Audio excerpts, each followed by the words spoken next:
जिसके बाप का नाम नमाज हो उसके बिन पढ़ने से,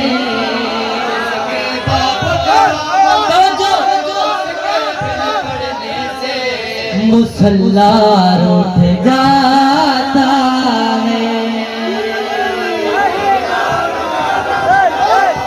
वहदत का लहजा गैबत में आज यही कहता है, दर दर ढूंढने वालों अल्लाह करबल में रहता है।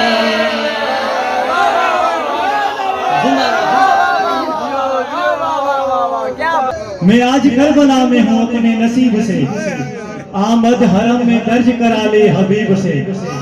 हाथों में है हुसैन के मरकत की जालियां, हाथों में है हुसैन के मरकत की जालियां। देखा है मैंने आज खुदा को करती।